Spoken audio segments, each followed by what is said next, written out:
This is John Walton, and you're listening to the Power Play Point Podcast with the Blue Liner on point and Anna Knox. Here's Wilson, and on the right circle, he scores!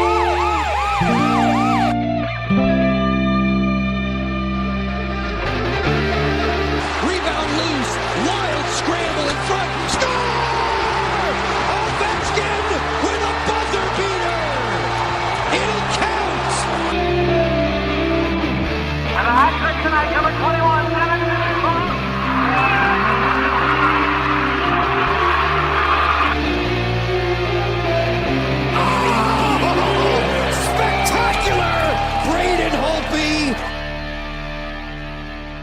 Hello and welcome once again to the Power Play Point Podcast. This is your host, the Blue Liner on Point, talking to you live to tape from my home in Glen Burnie, Maryland. And apparently it's hotter than a snake's balls outside.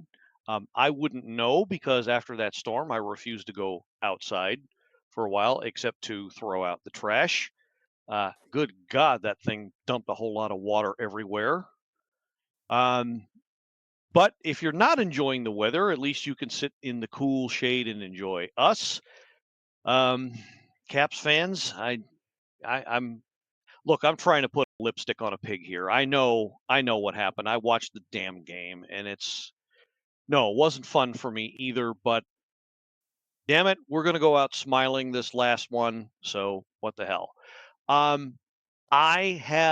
promised something of an air quotes that you can't see all-star episode this go around on the Sports on the Hill podcast, and lo and behold, I've done that. Of course, we have our ever popular, always co-host, the Mermaid, Anna Knox from Centerville, Virginia. Anna, Hey, happy Sunday. happy Sunday. Just real quick, do snakes have balls? You'd have to consult a zoologist, but I'm sure. I mean, they reproduce, so I would imagine they would have to. Okay. I was just wondering. I haven't heard that. I haven't heard that phrase. Thing, I haven't either. Yeah, it's a logical. It's a logical theoretical assumption. I guess it's like when girls say it, you know. Yeah. True. All right. Sorry. And that other voice you're hearing is, speaking of all-stars, our third co-host that we've had this year, Jini Clausen, live from Fairfax, Virginia. Hello. So I have two women who are Virginians on the show. They're both from California. Yeah. That started out in Cali. Cheryl Ann Forster, C4, unfortunately could not be with us this weekend. She is at a track meet for most of the day. I don't know how far she got on it, but I have been promised a vocal contribution. So you'll probably hear her in some form after we tape this one. But yeah, long story short, yes, the cap season is officially over. Locker clean out and final interviews and whatnot, pardon me, was all done yesterday. If you followed any of the media scrum, you know what happened. A lot of stuff coming out, a lot of speculation, a lot of what went wrong, what could have been. The usual stuff, which we'll talk about a little bit here, but we must let's go ahead and get it out of the way. We must do our due diligence, what we usually do here, and that is recap the final two games that were played when we last left you. And when we did last leave you, it was a 2-1 series lead for the Carolina Hurricanes. And boy, I don't know which one's going to hurt worse, but this one that was played Monday night or the final game. But so game 4 was in Carolina as a 5-2 loss. Once again, Caps started out pretty well and then only turn around, have a goal scored on them. Shane Gostisbehere with Kokeniemi and Robinson on the assist at 10:24. That was it for the first period. Seth Jarvis with Orlov, our old friend, and Sebastian Aho.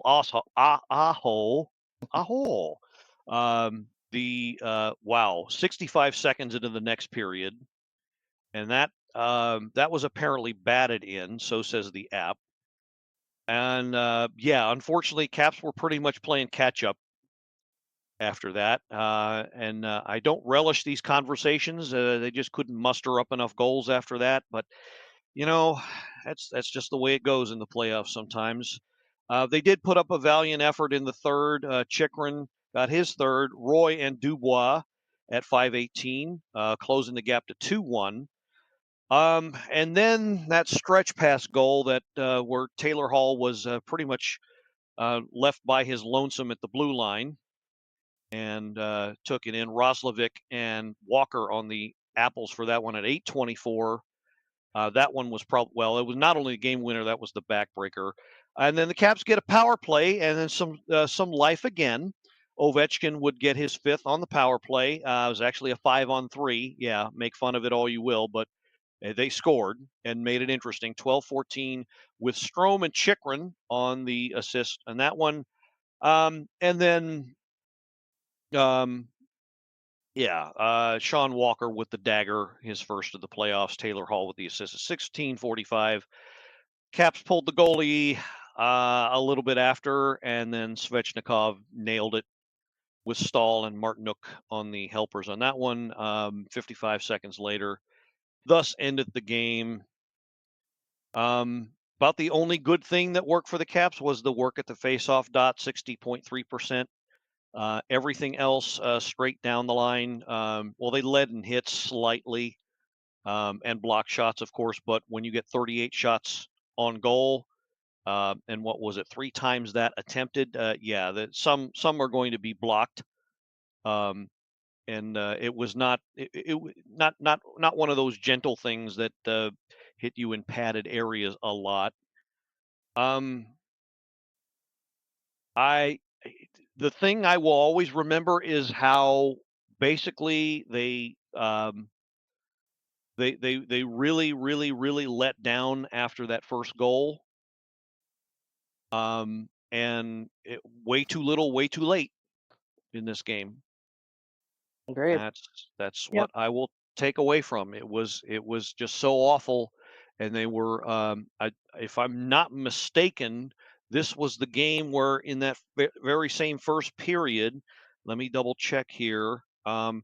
Yes, they had a 4-minute power play at the end of the first period. A 4-minute power play, which they did not do diddly squat with. Right. Agree. Everything that you said. I mean, I can't even get too pissy about it because I've kind of just, let it settle in. But this was one of those things where I feel like they just thought, well, hey, all season, we haven't played 60 minutes. So we'll rally at the second half. And this is what happens when you go in with that kind of attitude. How do you have a 4-minute power play and not do anything? I mean, the fuck. So incredibly frustrating. They didn't deserve to win the game. I mean, I hate when, but we didn't. I wish I could be, on here saying, "Oh, look at how we came back, we rocked it." We didn't. This whole series, we did not play to the level and the standards that I thought the Capitals could have done, and the better team won the series, and that's just a terrible thing to have to say because I hate Carolina, but it's the truth, unfortunately. No, I totally agree. I was talking to my brother and sister-in-law who are Canes fans after Game 4, and was like, honestly, I would be less mad that we were losing if we were actually playing the way we played most of the year.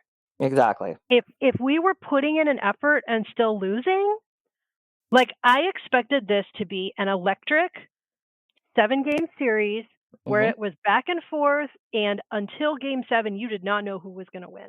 Yep. That is what I expected. And I was like, this is so frustrating to just see this like lack of anything. Yep. Yeah. Absolutely. Yeah, And that is, easily. yeah. Sorry, go ahead. No, go ahead. Well, I was just going to say, even though they were shut out the game before 4-0, I would say this one was the absolute worst game that they played the whole playoffs. And we really felt like after a shutout, they were going to come back like, I'll just say snake balls to the wall just for you, Gil. And really just like blow them out of the water. Like, not that I didn't think they were going to come out and completely shut out Carolina in the next game, but I thought there was going to be something. I really thought I agree. I thought the same. I think I felt like they were going to come out with fire the way they have every other time they've suffered a bad loss. Yep. But you know what's crazy is like, and I'm not taking away, Freddie was fantastic. I think we made Freddie look better than he is with our lack of shots and our lack of follow through. We did not, they capitalized on every single rebound LT left. Yep. We did not. It was like the moment someone shot, the moment someone took a shot, everyone was backing out of the ozone. And I'm like, what are you doing? Crash the net. Like, I feel like, I think that the conference finals are going to be interesting because I think the Hurricanes are going to have a much tougher time in terms of their goalie not getting it easy. And I'm not saying he's not a good goalie. He's great. But I think we also made him look better than he is. Yeah, absolutely. And well, gee, if only somebody, me, had said something to this effect some time ago. Why can't they get to the damn rebounds any faster than they already have? Yep. Not only did they not improve on that, they went the opposite direction. Yeah. And did not even try to go after. It was, you know what? This is probably might be the most negative thing I have to say about it, but it was like, maybe it was like they were afraid that if they did, then it would just, hasten the transition game. The turnaround game would be even worse than it was. And no, I agree. I felt like they were being too careful, and you can't play careful. No, you can't play defensively. You have to play offensively. And I think they psyched themselves. The one period, I forget if it was in game 4. I think it was game 3, where we had a bunch of really great opportunities in the first period and none of them went in. I feel like that period, they were just like, okay, well, I guess we just can't get anything past Freddie. And they stopped trying. They lost all their confidence. Yeah, that was game 3, but as bad as that was, and I feel like that just carried through. Yeah, well, they had a very similar start in this game, and as soon as that first goal went in, you could just see the deflation, the air just go out completely, and they had pretty much just given up. And I don't know what was said, but in the second intermission, but somehow they mustered up enough energy to at least make it look like they went out all out, and they did in some respects. And then they forgot that you have to play some defense, and that's really what did them in. I liked that effort a lot, but no, it just was not, just wasn't enough. And then they realized, okay, it's time to stop fooling around. We got our backs to the wall, and that's how this next game, game 5, back home in the friendly confines of Cap 1, was played this past Thursday night. All right. So again, similar start. Caps getting chances, finding holes in the defense, getting scoring chances and some shots. And same result. After about 10 minutes, Jordan Stahl decides to show up. Martin Nook on the assist, 9:38, 1-0 Canes. I don't want to criticize him too much because I thought he had, all things considered, a very good playoffs. But I think this is, and I know a certain beat reporter is going to symbolically bash me over the head, hopefully with not too blunt an object. But when I say this, but this is probably one of those goals where he would wanted to have it back. I think Logan was playing a little too deep in his net. He had his catching glove a little bit low, and Jordan Stahl, he might be trending towards the older than dirt side of things as far as his playing career, but he can still put a shot away if you gave him the opportunity. He was given the opportunity, and like Jenny mentioned, made the most of it.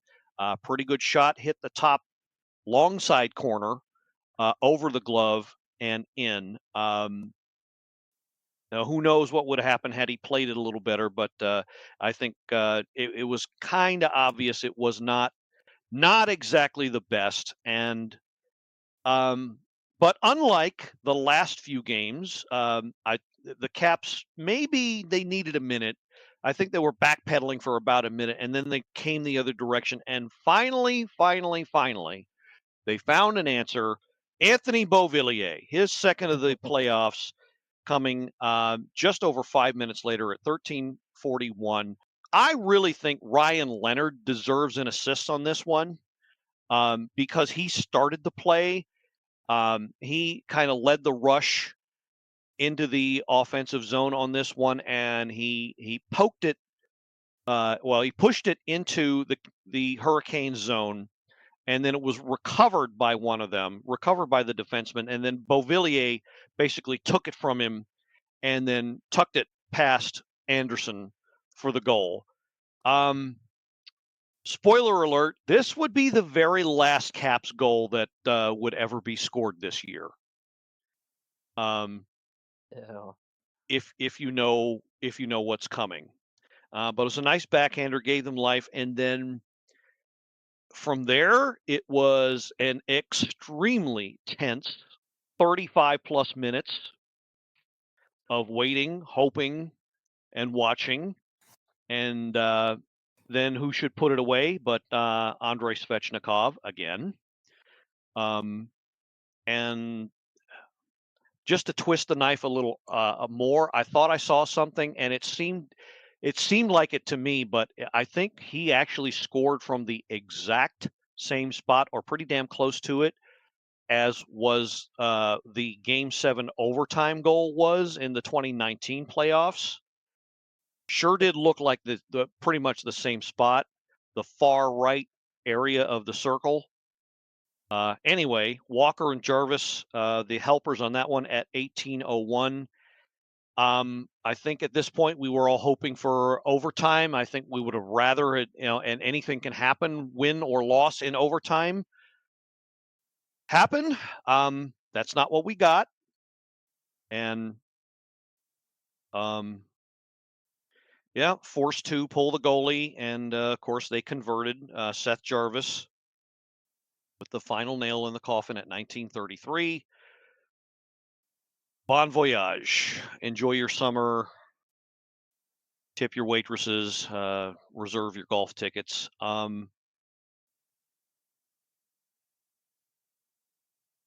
The numbers will say, the vital signs will say the Caps didn't deserve this game. If you actually watched the game, you would know different.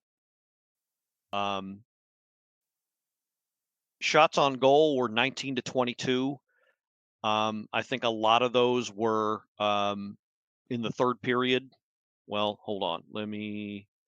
So, okay. So, wow, reverse. Okay, it's a reverse trend. So, the Hurricanes actually outshot the Caps 9-4 first period, and then 8-5 second period, and then 10-5 the third period. So they were definitely trying to win. They ramped up the effort, finally got double digits on them in the third period. and for whatever reason, the puck would not go in. I think it was tale of two things becoming true yet again. Freddie Anderson was very, very good when he had to be, and the Caps did not get the bounces when they absolutely needed them to be. So that's pretty much how it all ended, how the series ended.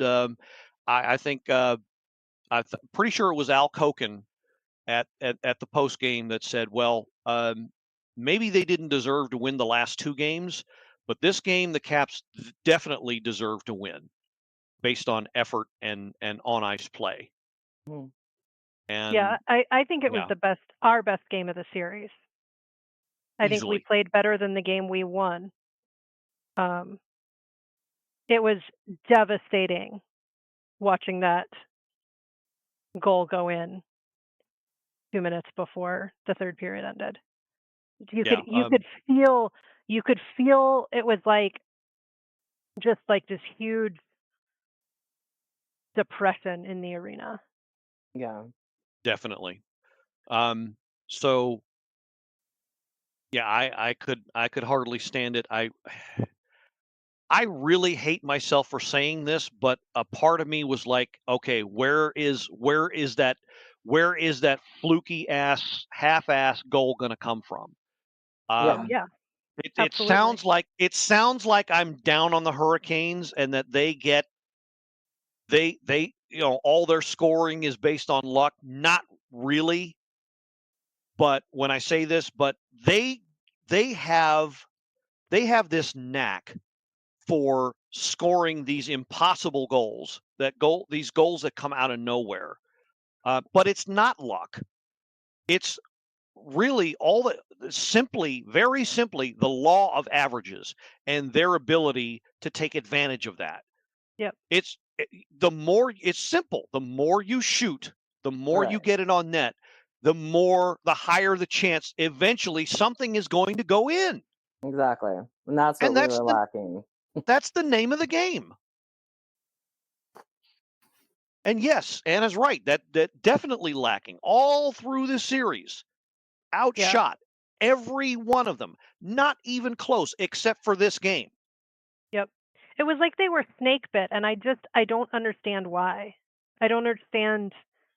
I don't know. It was very frustrating. I wish the line changes that had been made for this game had been made sooner. I've wanted Eller to come out for quite a few games now. I feel You like and me both. you could. I feel bad for Eller because you could see him trying on the ice, but nothing was working, and I'm like, it's not working. Take him out. Bovey was doing so great in round one playing with Ovi and Strom. I don't understand why we changed that in round two. And I don't like criticizing anything Carbs does because I absolutely adore him. I think he's amazing, and I think he's the reason that we got what we did. So I know he has a great reason, but I don't see it. I didn't see it. I wanted Eller to come out long before he did. Well, before we transition into the next part, I'll say this. This was let me preface this by starting this way. I didn't expect the Caps win the Cup this year. I expected them to go maybe a little further than they did, or at least take this series to 7. That would have been nice. Either way, I think this was yet another mile marker, another stepping stone on the path to Spencer Carberry's growth as a coach. I think, and I really hope, he sees this as a bitter lesson where, you know what, when it comes to the playoffs, you need to adjust the moment the opportunity comes instead of waiting and hoping things get better, because hardly ever does that happen when you wait and hope things get better on their own. They don't. Yeah, absolutely. And when you're playing the same team over and over again, you're adjusting, but they're adjusting too. And when they see something's not working for you, they're especially a team like the Hurricanes. I know they get offended and but like it's boring for a reason. Like Hurricane, they're steady, they're consistent, they do the same thing, you know what to expect. It's not electric like it is with the Panthers or the Stars, or like it's a very different style, and it's a terrible matchup for us, and we didn't make the adjustments that we needed to. No. Not at all. And that's, but it's again, two things can be true. As much as they grabbed the opportunity, stuck to their game, and won the series, it could have been something of a different series if the Caps had actually not played not to lose. Yes, absolutely. Sorry for the double negative, Miss Knox, but that's how they approached the series. They weren't playing to win; they were playing not to lose most of the time, and was not the reaction they should have had. And that's, they played themselves out of it as much as Carolina played to win it and did win it. So again, two things can be true. So speaking of Ms. Knox, I understand you have something of an evaluation. I do. And actually, so this is going to be called Love Like Meh. All right, can't wait. And I have no problem. I'll set the example if you'd like. Go ahead. I do want to say, and I'm not taking anything away from our captain, because I think we all could say he had a phenomenal season and we loved it. So we're gonna omit Ovi in the love category, if that's okay. Because I think everyone, with God, everything about him this season has just been phenomenal. And it's like, how can you not? So I wanted, where to go others. So we're gonna start with the love. I want 3 players that you thought were outstanding this season, and why. And I hate to be obvious, but I'm going to say Matami, because I really do feel like he stepped up and wore that quite well this season. I did not like, however, how Tommy ended the season. I felt like we were kind of getting people were getting under his skin, fans were getting under his skin, and he was in the penalty box more than I care to see. But I thought he was on my love list. Dylan Strome, 100% on my love list. Love this guy, consistent, comes out, plays hard all the time. Fantastic. And my last love is Pro. God, I love him. Yeah. I freaking love him. And do we not remember, God, Gil, like last year when, it's like he hardly had any goals and we were always commenting on using his size. You always said that. And, figuring out, once he figures out how he can use that to his advantage, I always felt like, I was like, there's something about him. He's going to come through. And man, did he ever. So yeah, those are my 3 loves. What about you guys? Ginny, go first. Okay. It's so hard to narrow it down sometimes because it's a long season. Yeah. I'm going to start with Dubois. Mm-hmm. I think that he thoroughly soaked up the vibes of the Caps, and I think he leaned into his role, and he was a fantastic playmaker, and he is part of the reason that both Wilson and Protas had such amazing years. Yeah. I think that it took a while for a lot of people to appreciate him because he wasn't scoring at first, and people who don't fully watch the game didn't get it. So he is definitely on that list for me. Absolutely Wilson. Totally agreed about the playoffs. Although I do think some of it with the playoffs was, I think he was trying to energize the team. Yeah. I think that Ovi was so frustrated with himself in the playoffs.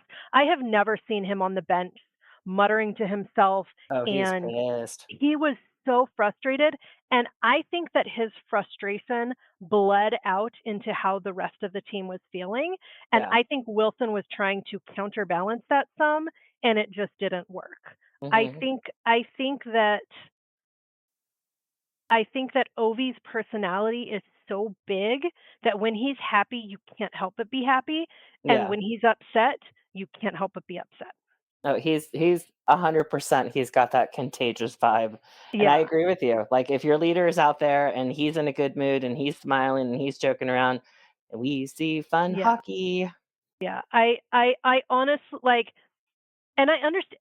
I think he was just absolutely worn down. Like he's a grandpa in hockey for a reason. But I think that had Ovi been a little less angry with himself and a little more, I don't know. I don't know. It was so I think Wilson was trying to counterbalance that some, but Mhm. because there were some games where like literally the only player out there trying was Was Willie. Tommy. Yeah. And Goss. I'm gonna. I think my third one would have to be Faravari, and I think that we saw what a difference he makes behind the scenes when he wasn't there in playoffs. Because I think that our defense was a lot weaker without him. Awesome. All Thank good. you. So Awesome. All three very good picks. Wow. Okay. Okay. So I will well, you know me, I got to go a little bit against the grain. My first love, I got to say, I'll go way against the grain here. Brandon Duhaime. yes, More often than not, he would earn the Monumental Sports Hard Hat Player of the Night for his effort alone. No, he did not light up the score sheet exactly, but I have a kind of another backing reason behind that. Um, I was extremely unhappy with the 2 years ago at the deadline when they traded Garnet Hathaway Mhm. away.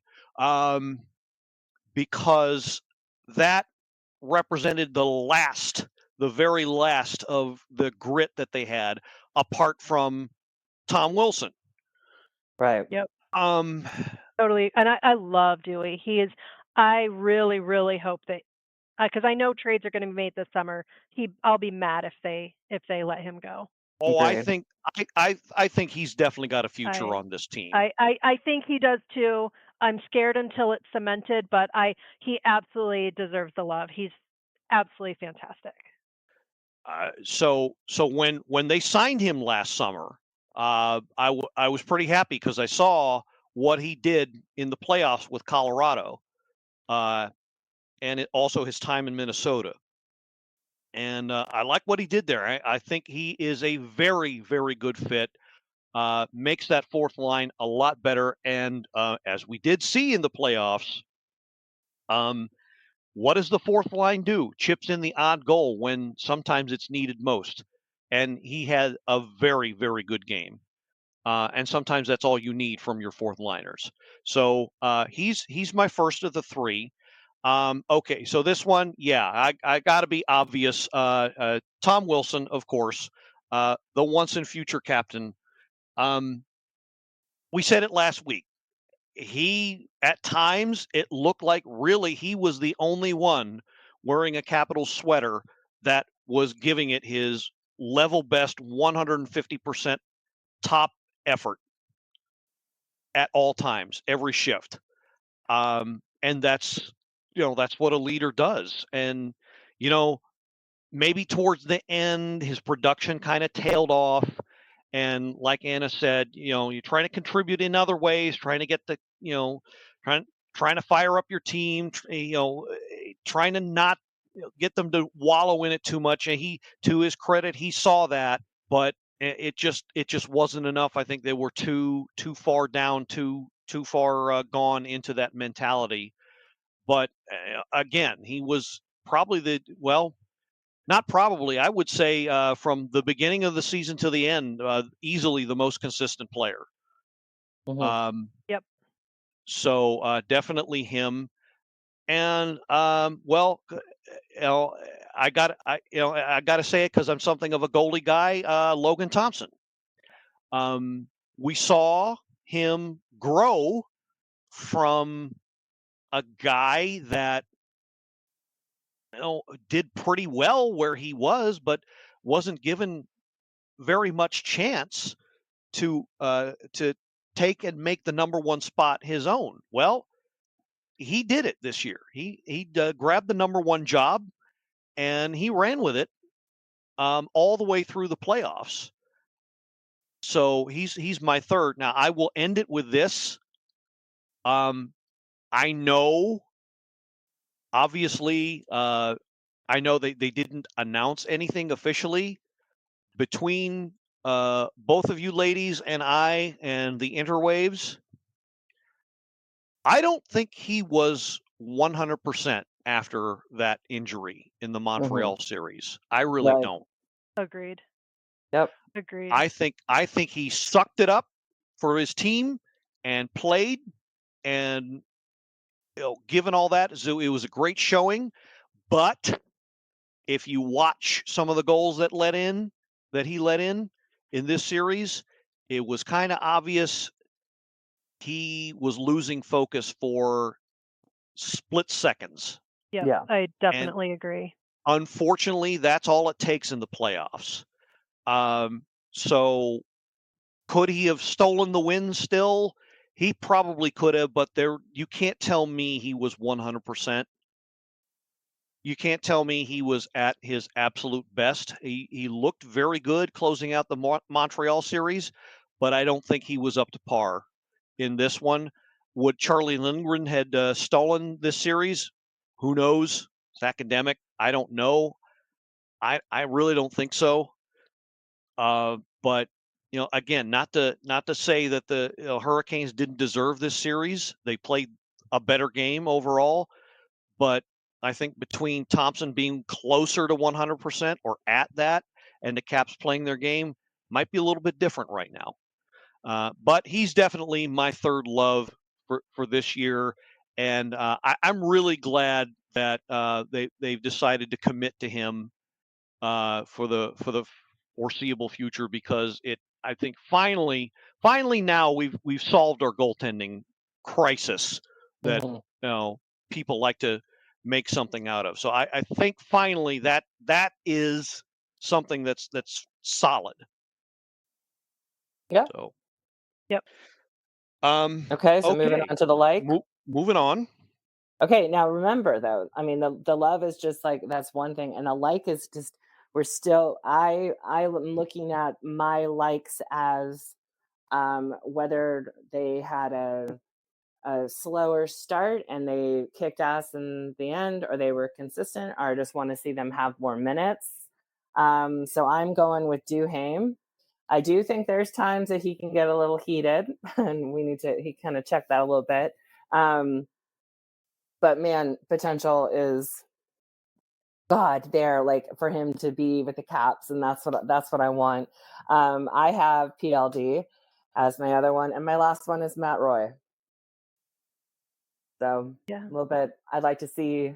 I don't know. Something about Matt Roy. He's kind of like my pro from last year. I feel like there's something about Matt Roy that's special, and I want to see. I want to see him. I want to say his name more this upcoming season.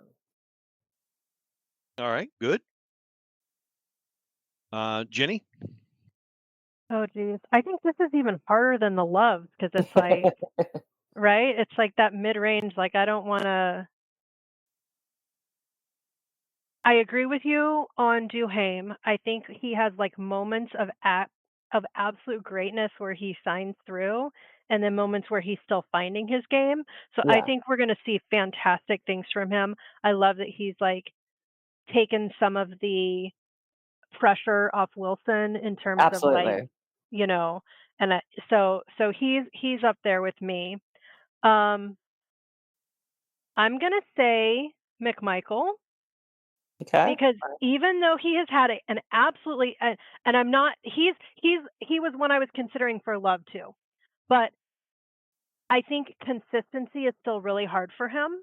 And I think as he finds that, he's just going to continue to be amazing. So him, and I feel the same with Chikrin. I love him too, and he was almost all my love, but I think consistency is his hardest thing. He has some games where he's just like on fire and everywhere and shooting in, and then other games where you see a few stupid like turnovers and you're like, what were you doing, buddy? Yeah.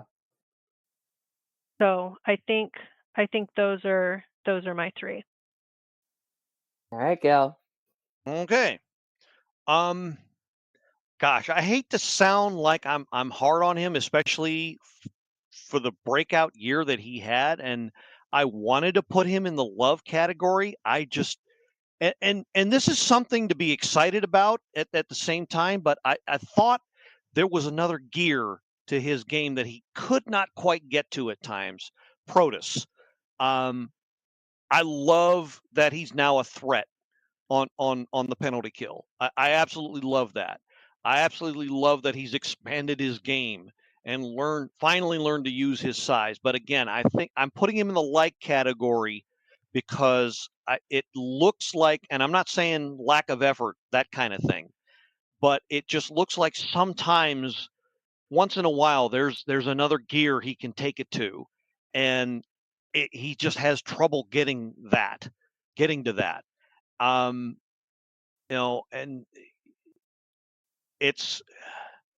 the playoffs. Okay, so yeah, he came in late, didn't show up until the second series, and yeah, he scored the first goal, but he was so rusty that he caused the goal going the other way, which sent it to overtime.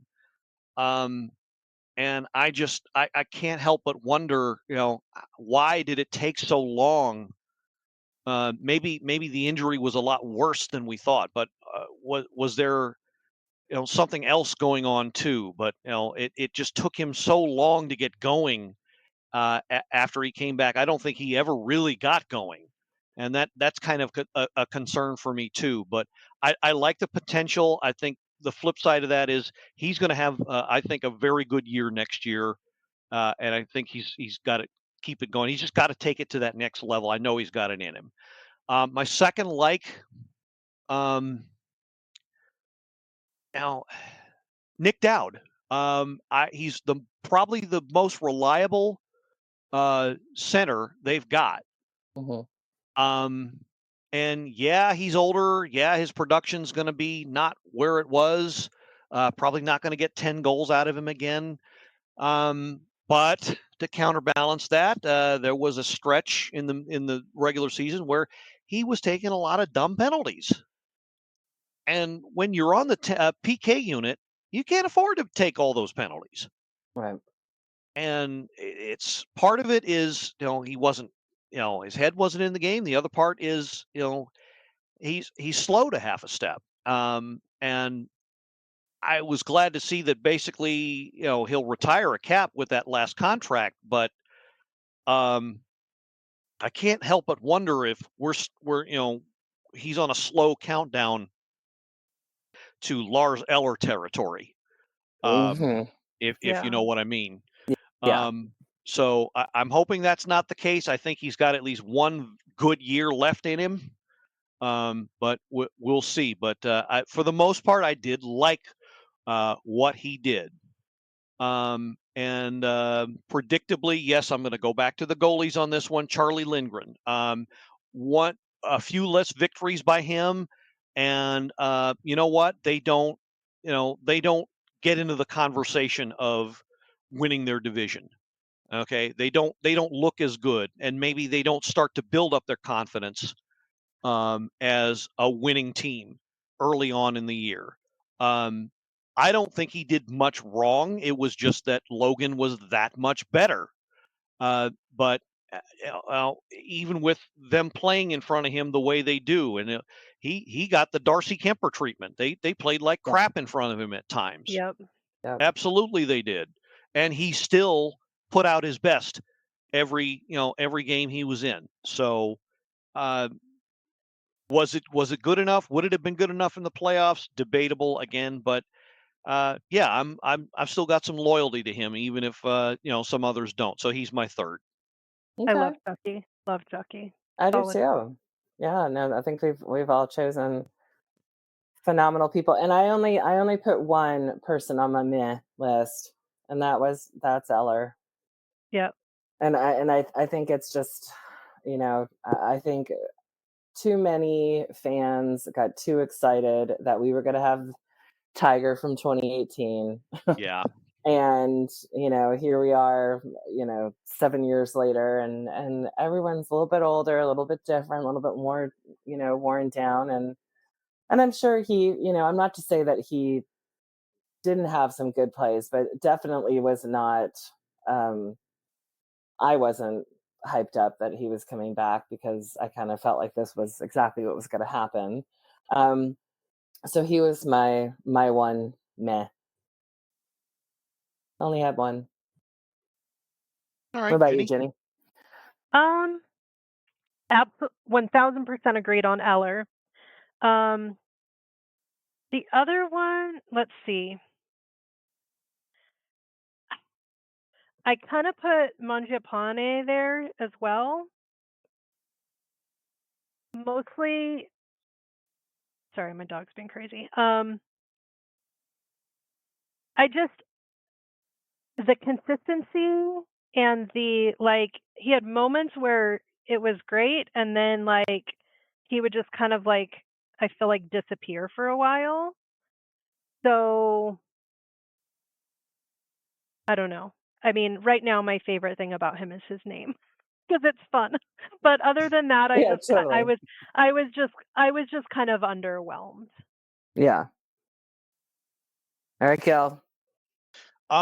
Wow. It's going to sound like I'm piling on, but if I could, I would put out more than 3 names. I think Eller is a given, so I won't even go into him. Mm-hmm. All right. I have more than 3 names. Damn. I'm going to try and combo some of these. Let's just say, okay, so I'm going to call these guys the bottom 3 of the defense core. Okay. Roy, TVR, and Sandin. Oh, TVR, I should have included him. Shit, I didn't Sorry. think Yeah. of TVR. You're right. Yeah, I expected a lot more from Roy. I don't think he was terrible. I don't think he was the worst defenseman. I But don't thought you think he has potential?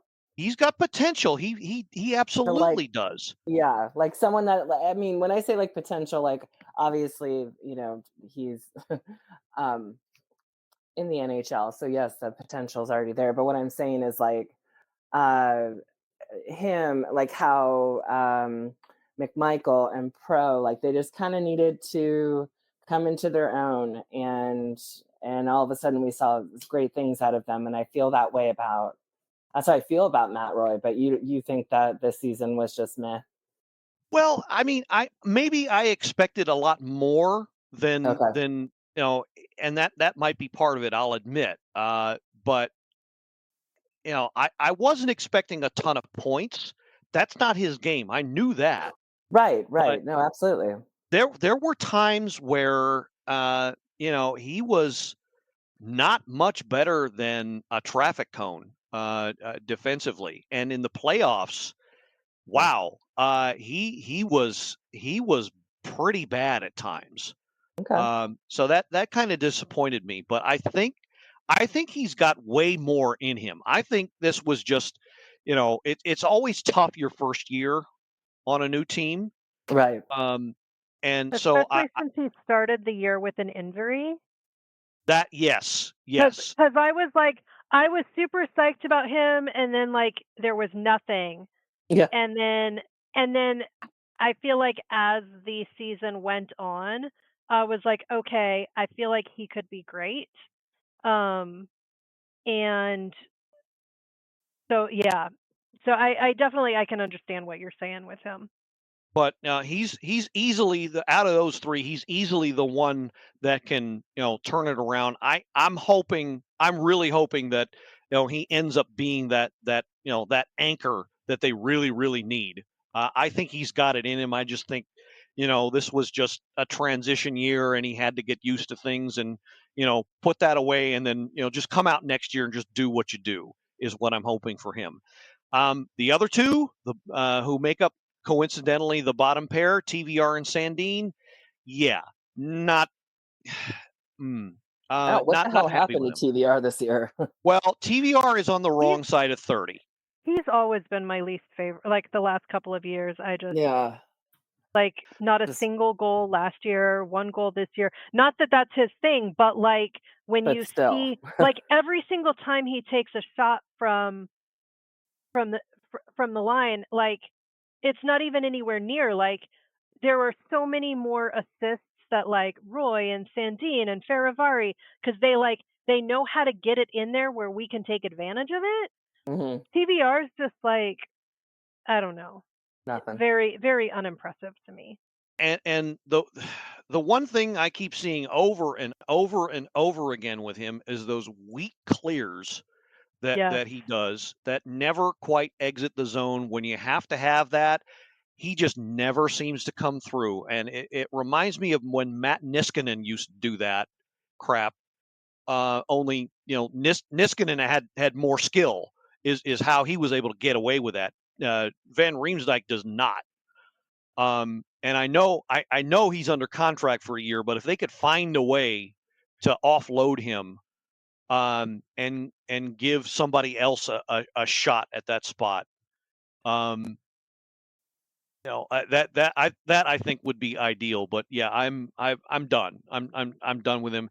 And Sandine, wow, when he got to the Caps a year and a half ago, he started out very well. I think, unfortunately, since then it's been a slow decline. I think he got exposed in the playoffs by Carolina a lot.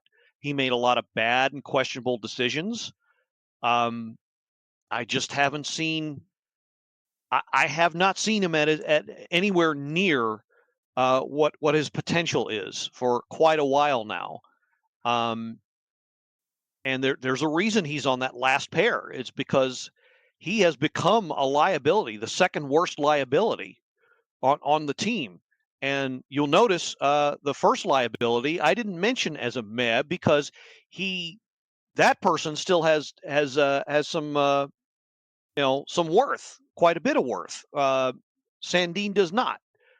He doesn't generate any offense.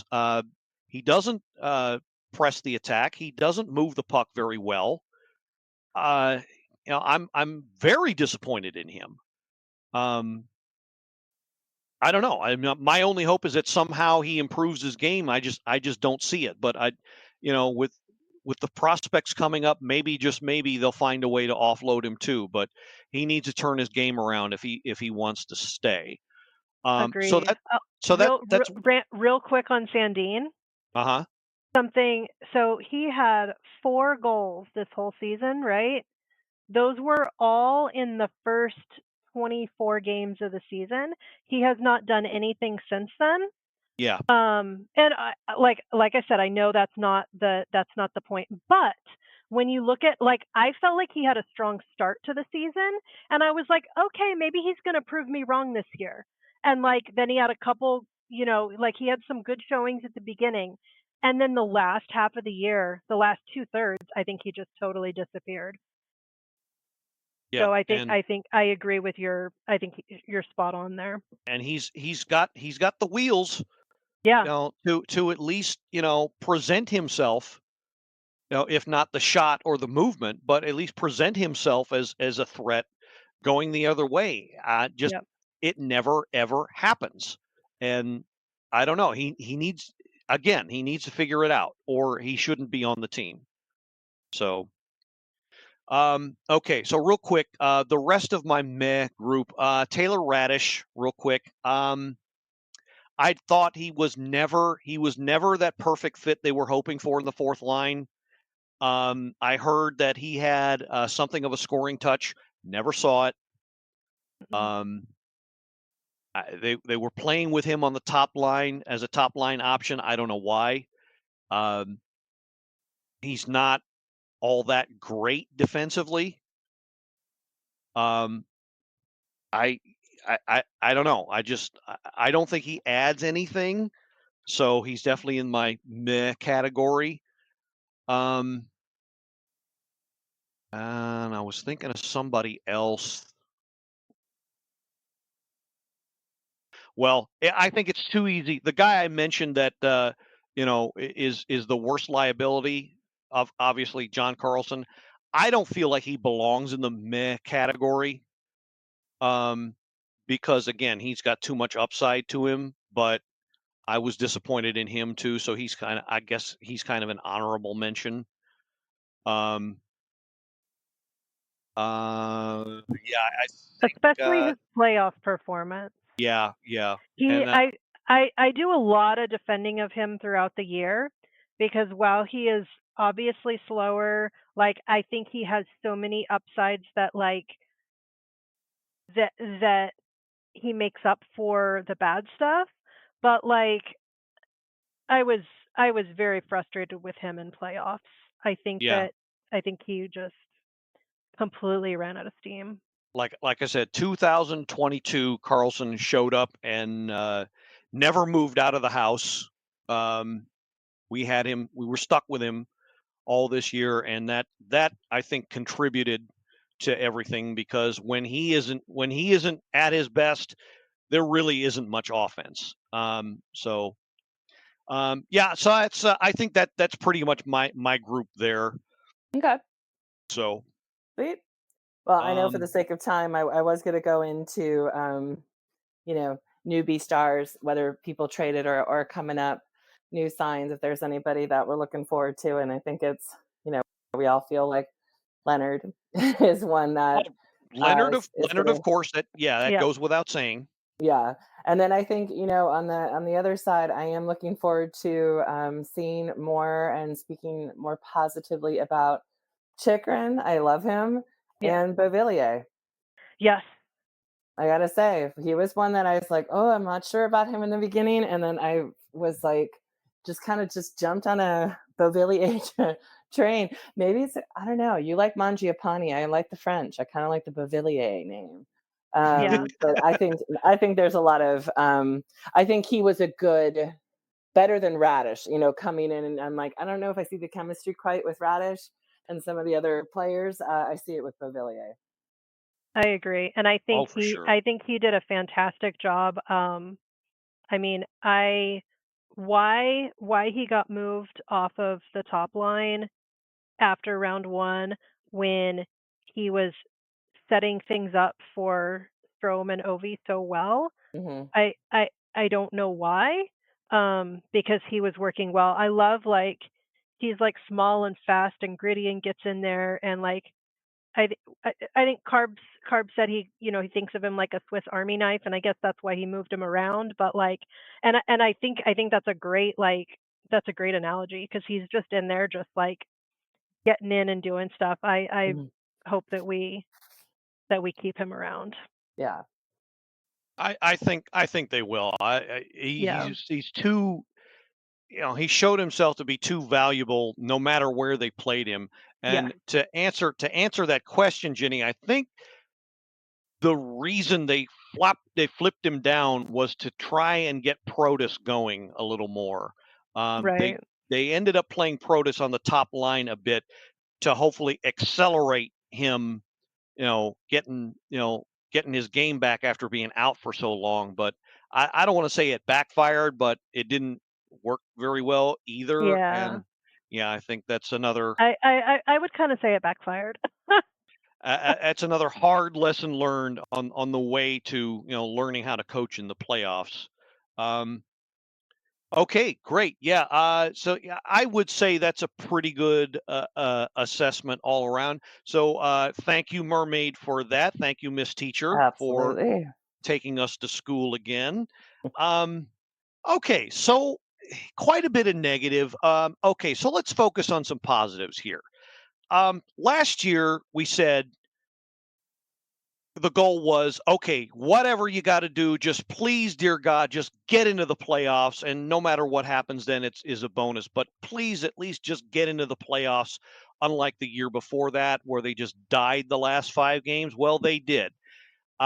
This year, for me, I don't know about anybody else. I might be on my own island here. But for me, it was get into the playoffs and win the first round series at a minimum. Mhm. Well, they did Yeah. that. So for me, again, just for me, mission accomplished for 2025. So Absolutely. they took that second step. Would I have liked more? You always want more. Right. Okay, you finish your dinner and you have a small piece of chocolate cake afterwards. Do you want a bigger piece later on? Yeah. We wanted that bigger piece. We didn't get it. But we got what, something of a taste of what could be. So Exactly. I'm not going to be too disappointed because, again, I really think they hit that goal. Just anything, just get out of the first round. Hmm. Don't, don't play yourself out of the first round. Don't get upset. Just play through it and do what it takes to win it. They did that. They showed they can win in the playoffs. And they look very good at times. Very much deserving of that top spot in the East. So to me, again, mission accomplished. I know there are others out there, again, who wanted more, and because they finished tops in the East, thought they were capable of more, and they were, but I did not see them getting past, getting into the final, maybe into the conference final, but I didn't see them going too much farther past that. So I'm not too disappointed. Now, as we keep going here, and hopefully they keep, developing and growing a little more and fine tuning things, the third line and such, I think we can come to expect a little more. Might hit a few stumbling blocks, but I think we can come to expect a little more going forward. But for me, it was, they accomplished what they set out to do. To make themselves known as in the playoffs. And mind you, remember that at the beginning of the year, not too many people even had this team in the playoffs. Correct.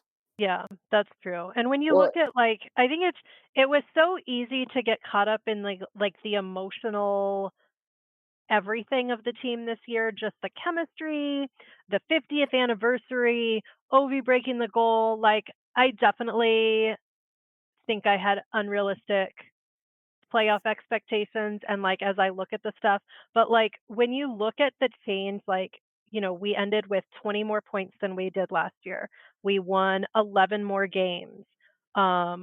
We scored 68 more goals. There's so many things. Our goal the differential at the end of the season last year was, negative 37, and this year it was 56.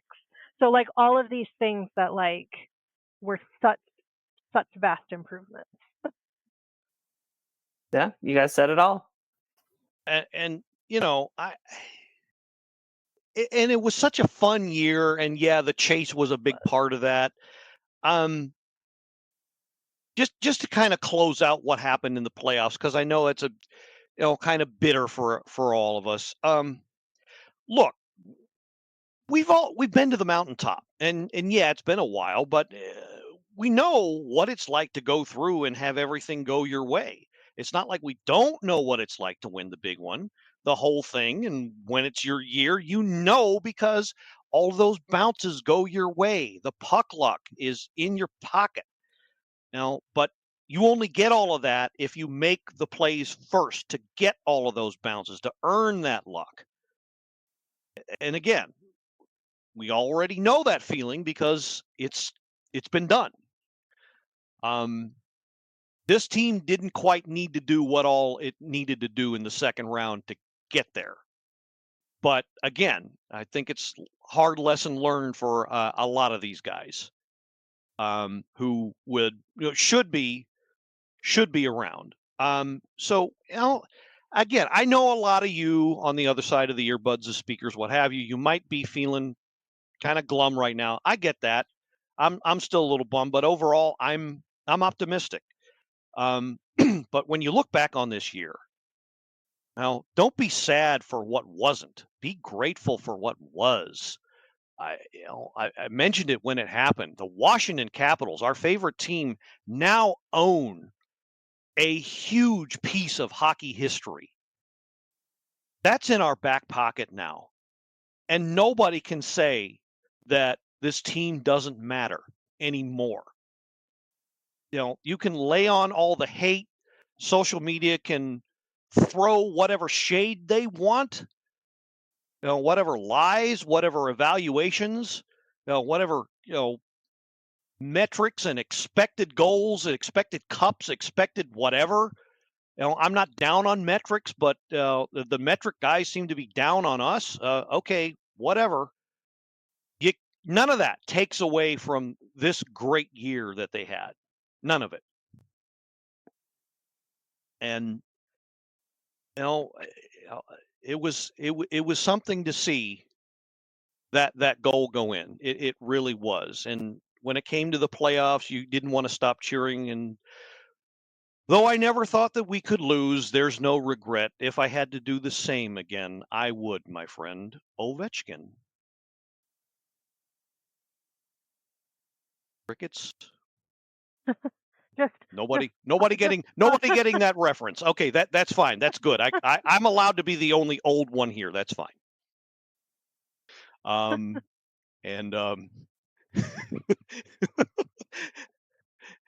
Anna didn't want to hear it so badly. She's not saying anything. Sorry, I muted and yeah, no, it's all good. Yeah, no, we'll leave it at that. Okay, so we're going to wind up this year. I know we're running a bit long, but I'd be remiss if I didn't throw out my last young blue liner story for 2025. Yes, I saved the best for last, and here it is.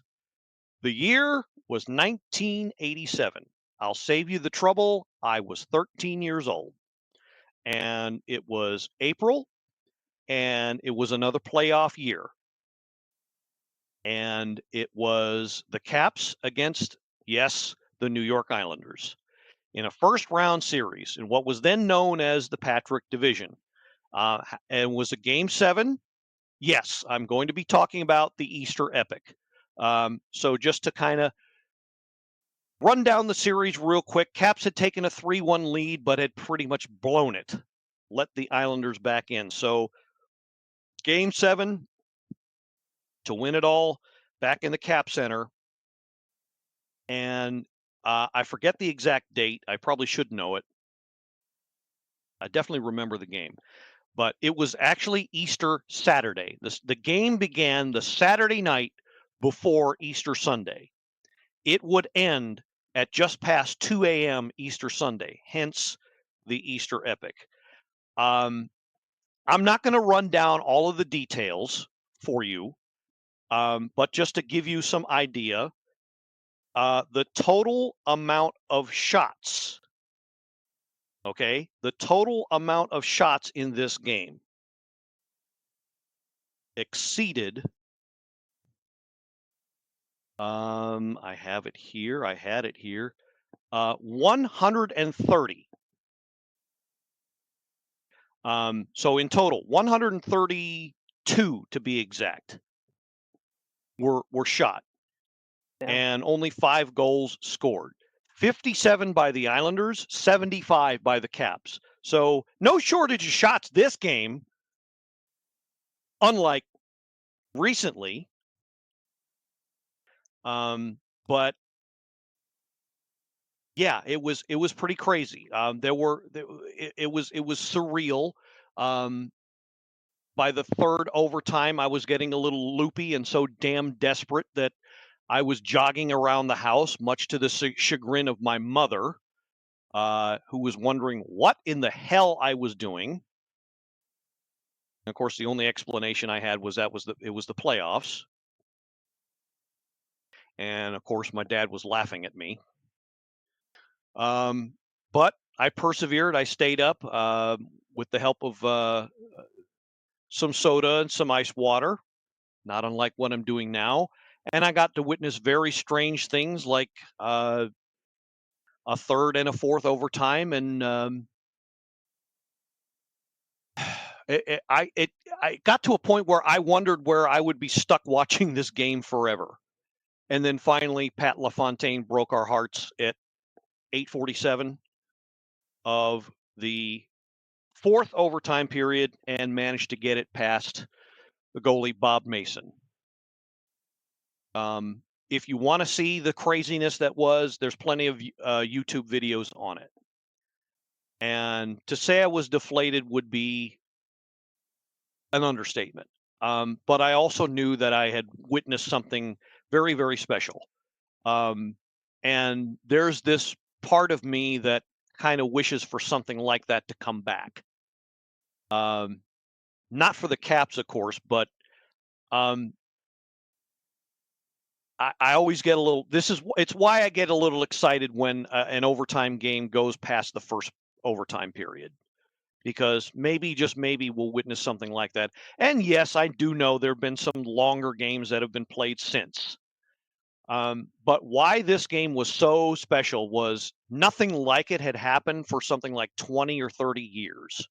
And I'll always remember that counter that would come up at the bottom of the screen. I was watching it on the old home team sports channel. This was monumental before Comcast and before all of that. This was the original. You wanted to see DC or Baltimore sports, you watched it on that channel on cable back then. And so they'd have a banner. Oh, this is the longest game in 10 years. This is the longest game in 15 years, 20 years, 25 years. And then when it hit the fourth overtime, it had been the longest game in 40 years. And it was, again, it was so surreal. And I can't imagine what those players were feeling when that goal was scored. I really can't. But it was, I felt this kind of strange mix of disappointment and relief at the same time. But yeah, I was pretty bummed for a while. But that was my very first taste of what playoff overtime hockey can do to you. And I became an addict. Now, the very next year, Caps were back at it, this time against the Flyers in round one. So it was 1988. This time they were the underdogs. This time they had fallen behind 3-1, and they came back to tie the series. And they had home ice still. So the game 7 was at Cap Center again. And I couldn't help but think of that year before. Wow, what are we doing? It's all over again. And there was some crazy shit happening in this game. Ron Hextall, the goalie for the Flyers, I'll never forget, he took a swing at a puck in midair, damn near took somebody's head off. Flyers had some chances that I thought would end the game. And then at 5:57, thank God it didn't go anywhere near as long, Dale Hunter puts it away for what at the time was a pretty big goal, the biggest goal. And I was on cloud 9 for the rest of that summer, even though the Caps didn't get any further. Lo and behold, we didn't know, or I didn't know at that time, that it would take another 30 frickin' years. But thankfully, the Caps finally got to taste the mountaintop when they won the Cup 30 years later. So yes, this story, this whole epic, has a happy ending. And thank you, Caps fans, whether you be in the Commonwealth of Virginia, District of Columbia, the state of Maryland, or anywhere in this great big planet we're on. Thank you for indulging me this whole year.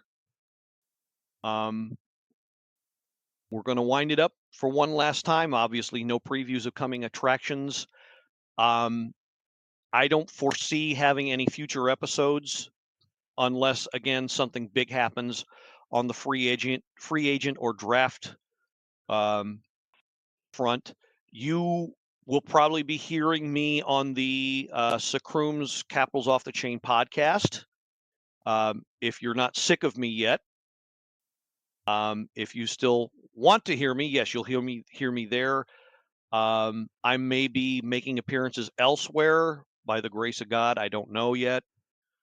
But I'll be around. Something big happens. But if anything, come September, when training camp starts, we're gonna ramp it all back up again for season 51. Hope to hear from you then. All right. So before I officially end it, so our oh, you know what, Sorry. Jini, I had a name for you, and I freaking forgot it. I knew I should have written it down.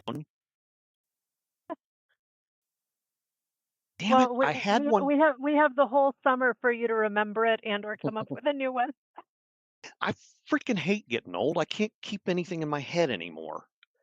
Right? Everything has to be written down immediately. Yeah, I had one that was like so perfect for you, and it's like it fell out of my head. It was like a rhyme or something, and it went with your name. But anyway, go ahead. I'm sure you have some final thoughts. Um, I I'm now coming down from the emotion. I was too distraught on like Friday to even really like process. I had a friend who sent me like a screenshot of like a conversation she was having with some Canes fans, and I was like, why would you send me that? Like I am distressed. I didn't even look at what she sent. I was like, I literally responded with, I am not in the mood to see anything like that. And like she's like, oh sorry, I thought it would help. No. Nothing was gonna help. I feel like I'm finally like processed and able to like kind of, you know, go back and like think about the magic of the season versus like the absolute like devastation that was like the end of that game and just knowing that this like crazy magical season was over. So I think I'm finally like back to like, okay, now I can just enjoy the rest of playoffs without that like over emotional toll. Other than the Jets game last night, I was just Oh, bawling for Oh, Cycly at the end. yeah. I was, and I mean, and that hits me on a personal level as well, since, you know, my dad passed 8 years ago. So like, it could just kind of like brought it all up and like that handshake line. I'm like, hockey is just destroying me emotionally this year.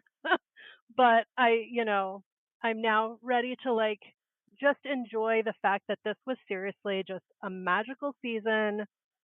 I look forward to more next year.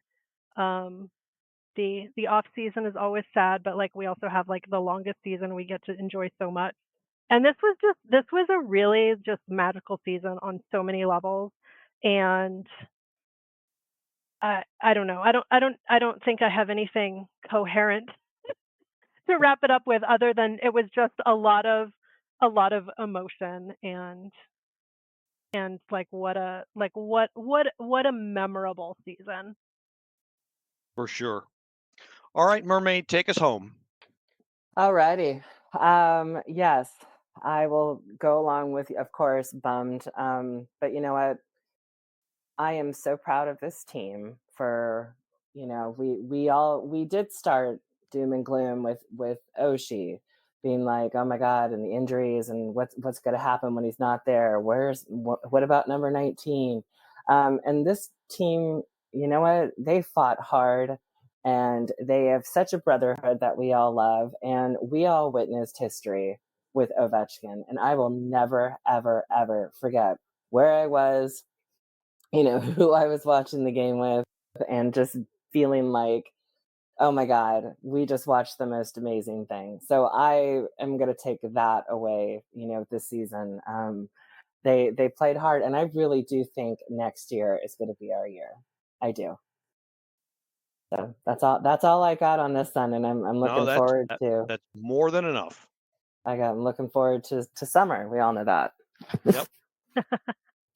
Okay. As for me, yes, I will say this was a magical year. Maybe not quite the way we wanted to end it, of course, but another stepping stone, another step up the ladder. And I do think this team in the not too distant future will win that cup.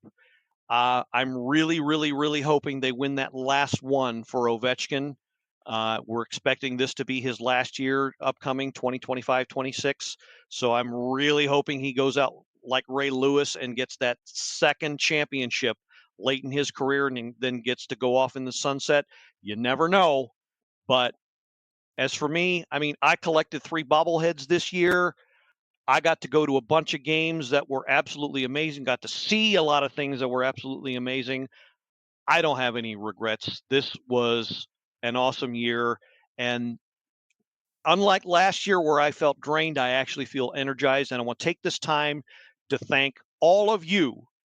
Of course, my partners on air, Jini, thank you so much for filling in when you had to.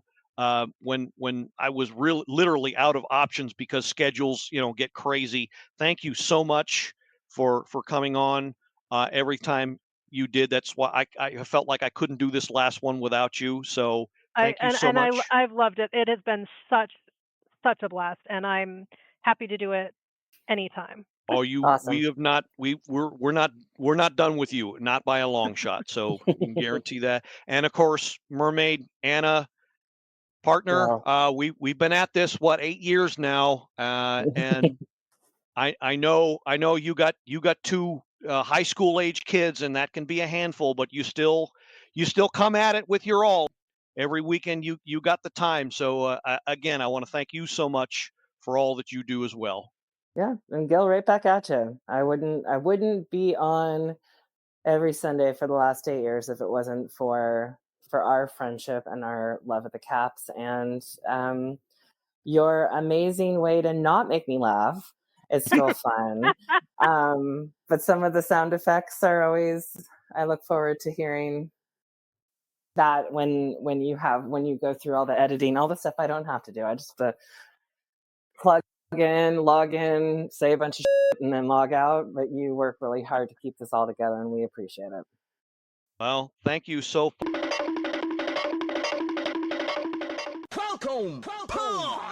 much. Now that I've given myself something else to clean up that shows off that talent. There you go.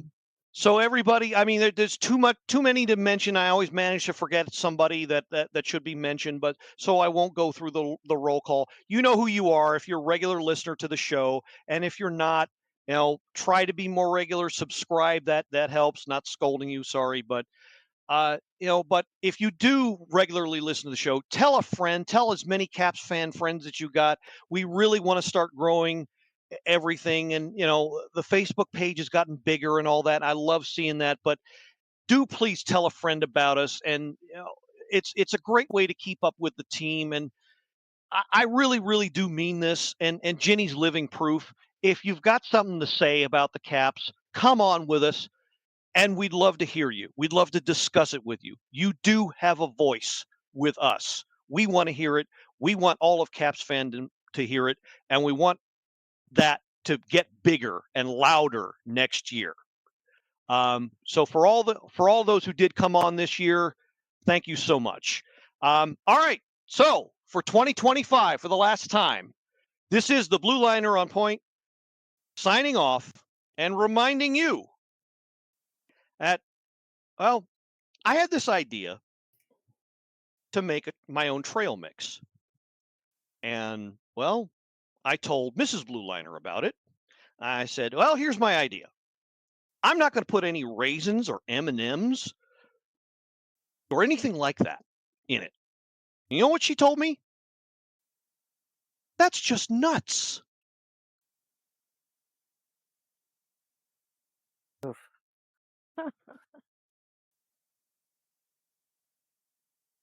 Stoned again. Yep. Hallelujah, and let's go Caps. Go Caps. Go Caps. This has been another episode of the Power Play Point Podcast. All episodes are available from Apple Podcast, the Podbean app, BlueLiner77.podbean.com, and now available from Stitcher. Music by Joe McAllister, voiceover by Jeffrey Conkle.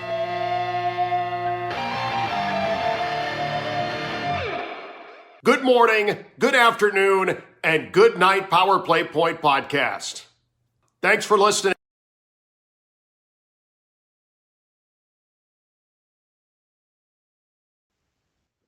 I have no words to describe this team, period. They weren't not even supposed to make the playoffs. They essentially told the league to hold my beer and say, this is what we are capable of. They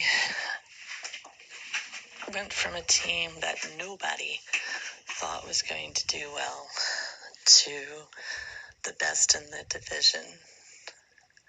And I am so stinking proud of them.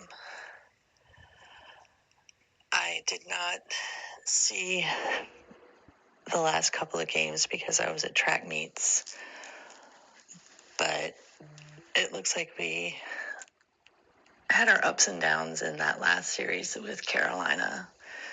I'm not surprised it ended the way it did. Carolina has always played us hard, and with their speed, we've struggled, but it looks like we did at least put up a fight, so I can't complain too much. I am looking forward to next year when perhaps Chesley, but definitely Leonard has more of a role. And the new guys coming up into Hershey, even though Hershey faces elimination in a couple of days. I am going to that game, so it'll be interesting, and I hope to see Andrew Crystal start. There is rumor that he will be there and starting on Wednesday, so I'm looking forward to that. Will we make the playoffs next year? I hope so. I think so. Will we get into the second round? I don't know, because we're going to have different people on the team. There are going to be people gone. TVR will probably be gone.